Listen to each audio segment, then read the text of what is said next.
누구나 복 있는 사람이 되고 싶어 합니다. 누구나 은혜를 많이 받는 사람이 되고 싶어 합니다. 그런데 복 있는 사람이란 누구냐는 거예요. 복이 머무른 사람이 복 있는 사람입니다.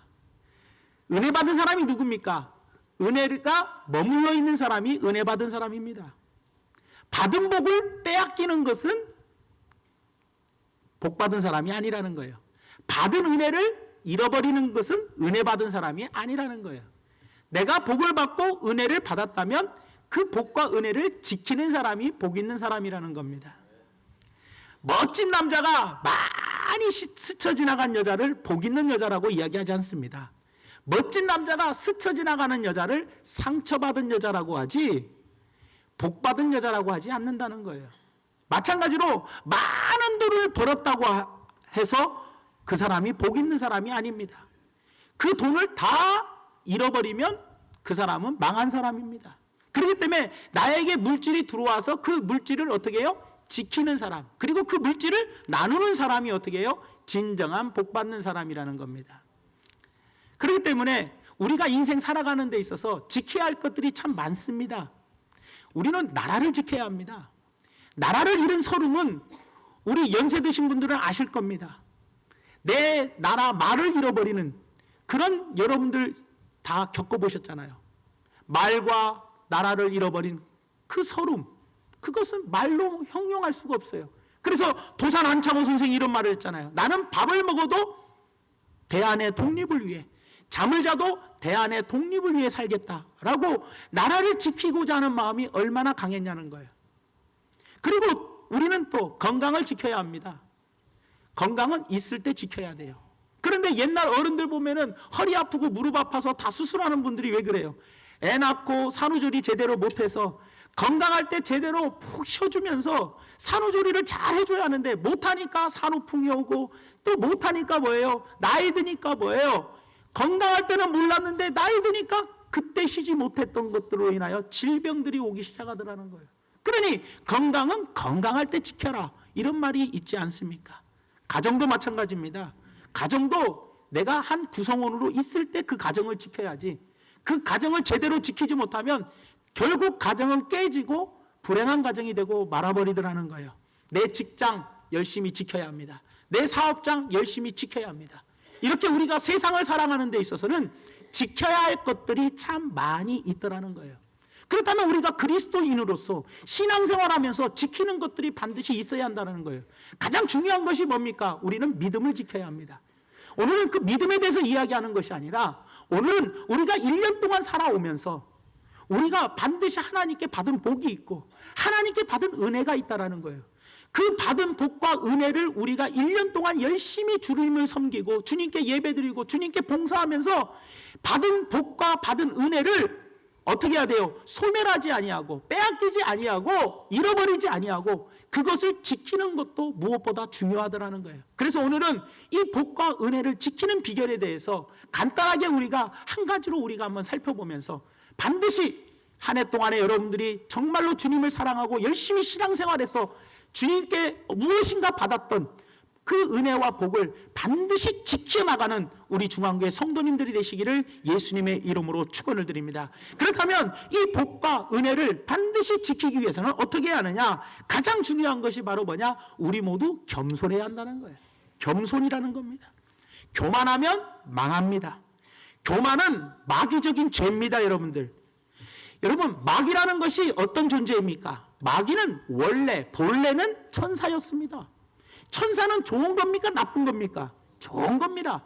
마귀가 본래는 천사였는데 왜 마귀가 되었습니까? 그것은 하나님과 같아지려고 하는 교만이 있었기 때문에, 하나님과 같아지려고 하는 그 교만 때문에 천사가 마귀가 된 겁니다, 여러분들.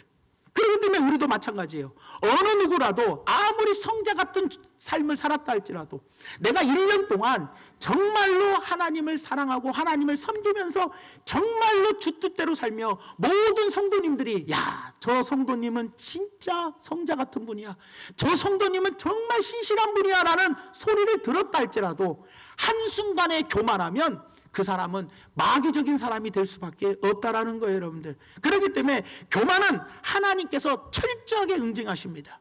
그래서 교만한 자를 하나님이 물리치시고 대적해버립니다. 하지만 겸손한 자에게는 더욱더 큰 은혜를 주신다라고 하나님은 우리에게 약속해주고 있다는 겁니다. 잠언서 16장 18절 말씀을 보니까 교만은 패망의 선봉이요 거만한 마음은 넘어짐의 앞잡이다라고 이야기해요. 교만은 패망의 선봉 앞에 패망의 1순위는 뭐냐? 교만이라는 겁니다, 여러분. 넘어짐의 1순위가 바로 뭡니까? 바로 거만한 마음이라는 거예요. 시편 119편 21절에도 이야기합니다. 교만하여 뭐를 받는다? 저주를 받는다라고 이야기하고 있다는 거예요. 그 예가 바로 누굽니까? 히스기야 왕입니다. 히스기야 왕은 역대하 32장 24절에서 25절에 보니까 그때의 히스기야가 병들어 죽게 되었으므로 여호와께 기도하며 여호와께서 그에게 대답하시고 또 이적을 보이셨으나 하나님이 히스기야에게 생명을 15년 연장시켜 주시는 이적을 나타내 주셨어요. 그 많은 복을 받고 그 많은 은혜를 입었어요. 죽었던 사람이, 죽는다는 사람이 생명을 15년이라는 연장을 받을 정도로 엄청난 복과 은혜를 받았는데, 그런데 25절에 히스기야가 그 복과 은혜를 지키지 못했던 이유가 바로 뭐냐? 마음이 뭐하여? 교만하여 그 받은 은혜를 보답하지 아니함으로 진노가 그 누구? 히스기야와 유다와 예루살렘에 내리게 되었다라고 이야기하고 있더라는 겁니다. 또 우시야 왕을 보십시오. 역대하 26장 4절에서 5절 말씀에 보니까 우시야가 그의 아버지 아마샤의 모든 행위대로 여호와 보시기에 정직하게 행하며 하나님의 묵시를 밝히 하는 스가랴가 사는 날에 하나님을 찾았고 그가 여호와를 찾을 동안에는 하나님이 어떻게 해주셨다? 형통하게 해주시는 복과 은혜를 엄청나게 많이 받은 사람이에요. 그런데 이 복과 은혜를 왜 지키지 못하였느냐? 19절 말씀에 가보니까 우시야가 손으로 향로를 잡고 분향하려 하다가 화를 내버렸어요. 내가 그 화를 내니 그가 제사장에게 화를 낼 때에 여호와의 전 안 향단곁 제사장들 옆에서 그의 이마에 나병이 생기며 결국에는 죽었다라는 거예요, 여러분들. 우시야가 자기가 대신 제사를 드렸고 제사장에게 뭐를 냈어요? 화를 내버리는 교만한 삶을 살아버렸다는 거예요. 하나님이 주신 그 복, 그 주신 은혜를 왜 지키지 못했느냐? 바로 교만한 마음이 있으니까 화를 내버리는 거예요. 느부갓네살 왕을 보십시오. 다니엘서 5장 20절 말씀에 보니까 그가 마음이 뭐하여지며 높아졌다, 교만해졌다는 거예요. 뜻이 완악하여 교만을 행함으로 그의 왕위가 폐한바되며 그의 영광을 어떻게 했다? 빼앗겠다. 느부갓네살 왕은요 세계 최강대국의 왕이었습니다. 세계 최강대국의 왕이라는 엄청난 복과 은혜를 받았는데 그 복과 은혜를 지키지 못하고 빼앗겼던 이유가 뭡니까? 마음이 높아지고 그의 삶이 뭐예요? 교만한 삶을 살았기 때문에 하나님께서는 그의 영광을 뭐했어요? 왕위에서 패해버리고 그의 영광을 하나님은 뺏어가 버렸다는 겁니다, 여러분. 헤롯 왕을 보십시오.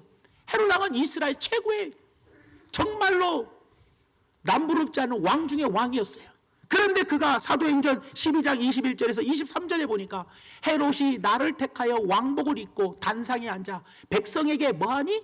연설을 하니 백성들이 크게 부르되 이것은 신의 소리요 사람의 소리가 아니라 하거늘 헤롯이 영광을 하나님께로 돌리지 아니하므로 주의 사자가 고치니 벌레에게 먹혀 죽으니라. 헤롯 왕이 연설을 했는데 이스라엘 백성들이 이것은 사람의 소리가 아니라 신의 소리입니다. 이야, 이런 엄청난 말씀을 주시니 와 대단한 연설을 하십니다라고 이 소리는 신의 소리다라고 이야기합니다. 그럴 때 헤롯이 봤어요. 마음이 교만했어요. 하나님께 영광을 돌려야 하는데 돌리지 아니하고 마음이 교만하여 어떻게 했어요? 주의 사자가 고쳐버렸다는 거예요. 사랑하는 성도 여러분, 오늘 본문 말씀에 나오는 다윗의 교만이 바로 무엇입니까?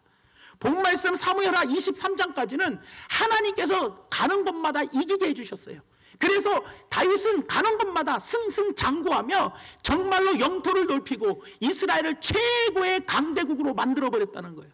그런데 24장에 어떤 결과가 벌어지느냐? 바로 인구조사를 하게 됩니다.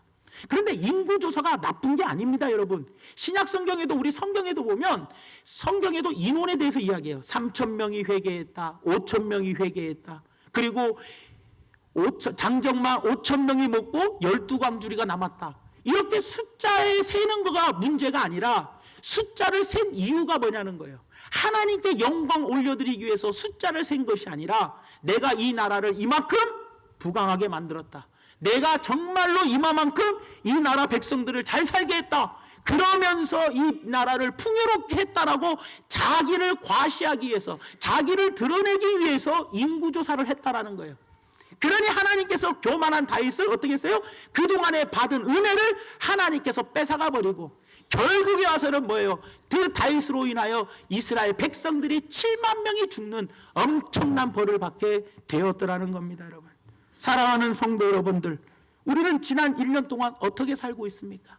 지난 1년 동안 하나님이 우리에게 주신 은혜들이 많이 있습니다. 여기까지 인도해 주신 하나님의 은혜 얼마나 감사합니까? 하나님이 지금까지 살아오면서 나에게 주신 복들이 있다라는 거예요.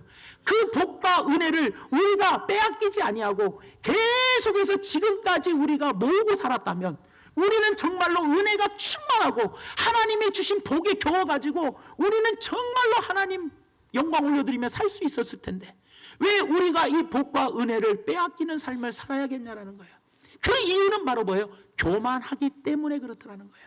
하나님께 모든 영광을 올려드리며 모든 것은 주님이 하셨습니다. 제가 한 것은 하나도 없습니다. 이것이 모든 은혜가 다 하나님의 은혜입니다. 하나님이 하셨습니다. 이런 영광을 하나님께 올려드려야 하는데 내가 열심히 해서 하나님이 이런 은혜를 주셨지, 내가 열심히 하니까 하나님이 이런 복을 주셨지 하면서 내가라는 생각을 하며 교만해지니까 하나님이 우리에게 주신 복을 거두어 가시고 우리에게 주신 은혜를 뺏어가 버리고 말아 버리더라는 겁니다.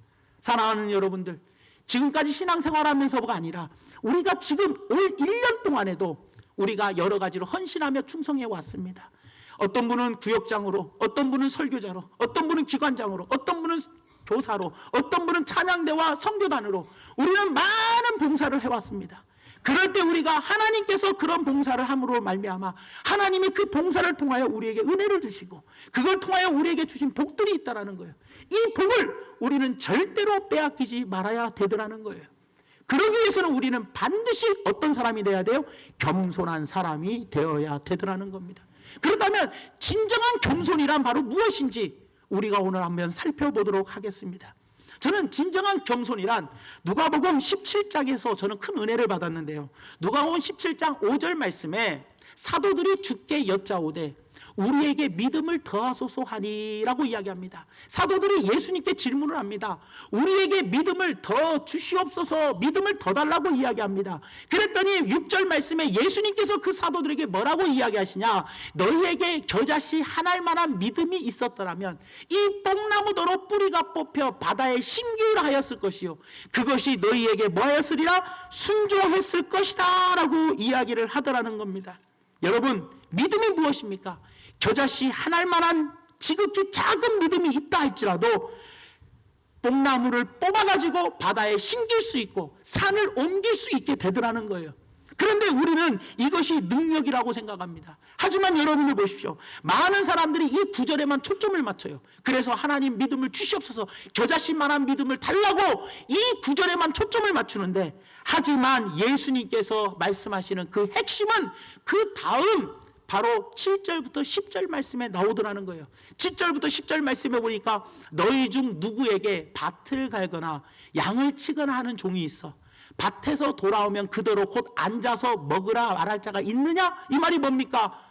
너희 중에 누구에게 밭을 갈거나 양을 치거나 하는 종이 있어요. 우리에게 종이 있는데 그 종이 밭에서 돌아왔어요. 하루 종일 일하고 돌아와가지고 왔으면 앉아서 쉬고 앉아서 먹어라 말할 자가 있느냐? 없다라는 거예요. 그러면서 8절에 도리어 하루 종일 일하고 온 사람 보러 그대로 내 먹을 것을 준비하고 띠를 띠고 내가 먹고 마시는 동안에 뭐하라? 서빙하라는 거예요. 수종 들고 너는 내가 다 먹고 난 다음에 치우고 난 다음에 그 후에 너는 마시라 하지 않겠느냐? 그러면서 9절에 명한 대로 하였다고 종에게 감사하겠느냐? 감사하지 않는다는 거예요. 그러면서 10절 말씀에 뭐라고 합니까? 이와 같이 너희도 우리들도 하나님께 명령받은 것을 다 행한 후에 이르기를 우리는 무익한 종입니다. 우리가 해야 할 일을 당연히 했을 뿐입니다. 이것이 바로 겸손이라는 거예요. 겸손 여러분. 사랑하는 성도 여러분, 우리가 하나님께 앞에서 가져야 할 것이 바로 무엇입니까? 대부분의 사람들은 주여 믿습니다. 겨자씨 하나 할 만한 믿음만 주시옵소서. 이 믿음이 있으면 하나님 산을 옮길 수 있습니다. 이 믿음이 있으면 뽕나무를 뽑아가지고 바다에 심기로 하면 그가 순종합니다. 이런 믿음만 우리는 강조하지만 사랑하는 성도 여러분, 우리가 살아가는 가운데 중요한 게 뭡니까? 믿음을 붙들고 나아가면서 반드시 우리가 어디까지 가야 하느냐? 나는 무익한 종입니다. 주일에 하라는 대로 다 하고 난 다음에도 나는 무익한 종입니다. 내가 해야 할 일을 당연히 했을 것입니다. 라고 자기 부인까지 가야 되더라는 겁니다, 여러분들. 많은 사람들이 이렇게 얘기하게 합니다. 자기 부인이 무엇입니까? 라고 이야기합니다. 그건 바로 뭡니까? 마태복음 16장 24절 말씀에 주님이 말씀하십니다. 이에 예수께서 제자들에게 이르시되 누구든지 나를 따라오려거든 자기를 뭐하고요? 부인하고 자기 십자가를 지고 나를 따를 것이니라. 예수님을 따르거든 내 자신을 부인하래요. 그리고 예수님의 십자가를 지고 자기의 십자가를 지고 예수님을 따르라라고 이야기해요. 그러니 누구든지 예수님을 따르려거든 나를 부인해야 돼요. 그리고 내가 져야 할 십자가를 지고 가야 돼요. 여기에서 핵심이 바로 무엇입니까? 자기 부인은 따라가기 위해서 자기를 부인하는 거예요. 누구를 따라가기 위해서 나를 부인해요? 예수님을 따라가기 위해서 부인하더라는 거예요. 그러니 조건이 무엇이냐? 예수님을 따르기 위해서는 어떤 조건이 붙느냐? 내 자신을 부인하는 조건이 붙어요. 그러니 여기에서 자기 부인이라는 것이 바로 무엇이냐? 하나님 앞에서 내가 가지고 있는 내 뜻, 내 생각, 그리고 내 방향을 포기하고 예수님의 방향대로, 예수님의 뜻대로, 예수님의 눈길이 가는 그곳으로 우리가 맞춰가야 한다는 거예요. 이것이 자기 부인이라는 거예요. 그런데 예수님은 동쪽을 바라보고 계시고 예수님은 동쪽으로 가고 싶어 하시는데 나는 서쪽을 바라보고 나는 서쪽으로 가기를 원한다면 자기 부인이 뭡니까? 서쪽으로 가고 싶어하는 마음을 버리고 서쪽으로 가는 방향을 버리고 예수님이 가는 동쪽으로 따라가는 것이 자기를 부인하는 겁니다. 내 생각은 이것이 옳고 내가 뜻하는 내 뜻은 이것이 옳다 할지라도 예수님이 원하신 방향으로 예수님이 원하신 뜻으로 방향을 바꾸는 것이 바로 뭐예요? 내 뜻을 버리고 예수님의 뜻을 따르는 것이 바로 자기 부인이라는 거예요. 사도 바울을 보십시오. 사도 바울의 학식이 사라졌습니까? 사도 바울은 모든 것을 배설물로 여겼답니다. 모든 것을 배설물로 여겼던 그 사도 바울이 진짜로 다 버렸습니까? 학식을 버렸어요? 로마의 시민권을 버렸습니까? 버린 것이 아니라는 거예요, 여러분들. 사도 바울은요, 전혀 버리지 않고 무엇이 바뀌었습니까? 자기의 취향과 자기의 뜻과 자기의 방법이 바뀌었다는 거예요. 바뀌었다라는 거예요. 그렇기 때문에 예전까지는 내가 로마 시민권을 의지했고 예전까지는 내가 정말로 학식을 의지했고 예전까지는 내가 어떤 혈통이었나 그 혈통을 내가 생각했더라면 지금은 바뀌었다는 거예요. 그것을 버렸다는 것이 아니고 바뀌어서 지금은 주님만을 바라보고 주님의 뜻이 어디 있는지 항상 주님만을 생각하며 나아가는 자기의 뜻을 버리고 주님의 뜻을 따르는 사람으로 자기 부인하게 되었더라는 겁니다. 여러분, 사랑하는 성도 여러분, 이것이 바로 자기 부인입니다. 우리가 겸손해진다는 것이 바로 무엇입니까? 지금까지 예수님의 뜻과 말씀대로 순종해 왔습니다. 그래서 지난 1년 동안 우리는 열심히 주의 일에 충성을 하며 살았습니다. 그리고 난 다음엔 어떻게 합니까? 나는 무익한 종입니다 하며 엎드릴 줄 알아야 합니다. 그리고 난 다음에 이제 다 끝났다, 다 됐다가 아닙니다. 여러분들, 주님 또 말씀하십시오. 주님이 가는 길을 어디든 내가 그 길을 따라가기를 원하나이다. 이것이 진정한 겸손이라는 거예요. 그러니 진정한 겸손은 어디까지가 진정한 겸손이냐? 주님이 바라보는 것을 내가 바라보고 주님이 가는 그곳을 내 부인을 해서 자기 부인을 해서 주님이 원하는 방향으로 가면서 충성되이 순종하며 나아가면서 다 1년간의 사명을 다 마친 후에 마치고 나서 야, 내가 1년 동안 진짜 고생했다. 야, 1년 동안 진짜 열심히 했다 하면서 자신을 드러내는 삶이 아니라 1년 동안 열심히 충성했어도 주님이 바라보는 방향으로, 주님이 원하시는 방향대로 순종하며 나갔다 할지라도 주님, 나는 무익한 종입니다. 내가 해야 할 일을 당연히 1년 동안 했을 뿐입니다. 주님, 또 말씀해 주십시오. 내가 주님이 말씀하신 것을 또 순종하며 살겠습니다는 끝까지 나가는 것이, 그것이 바로 진정한 겸손한 사람이라는 거예요, 여러분들. 그럴 때 그 사람에게 하나님의 은혜와 또 복이 임하게 되더라는 겁니다. 다윗을 보십시오. 다윗이 하나님의 뜻대로 순종했습니다. 그래서 하나님의 뜻대로 순종했기 때문에 다윗은 어디를 가든지 이기게 해 주셨습니다. 23장까지 크나큰 능력의 역사가 나타났습니다. 그런데 그 다음에 해야 할 일이 바로 무엇이었냐? 주님, 나는 무익한 종입니다.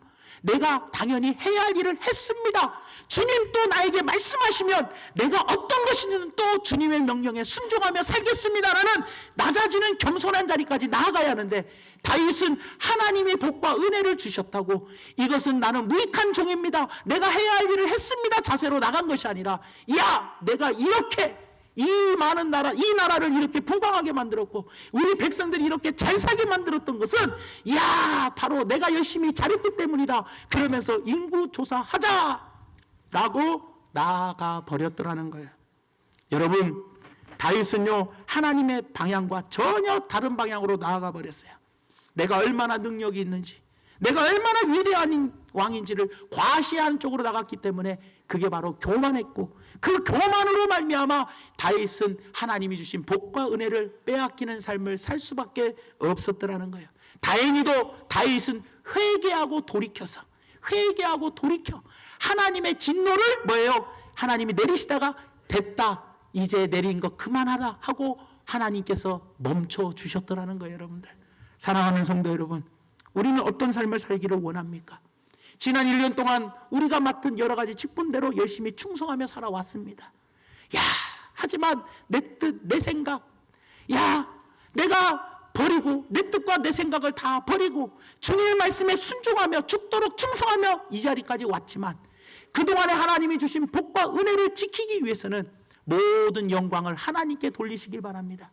내가 여기까지 회장 직분을 감당할 수 있었던 것도, 내가 지금까지 구역장과 설교자와 또 성가대와 찬양대, 또 여러분들 성교단, 교사, 안내위원들, 모든 봉사들 다 하나님이 은혜 주셨기 때문에 내가 여기까지 할 수 있었습니다.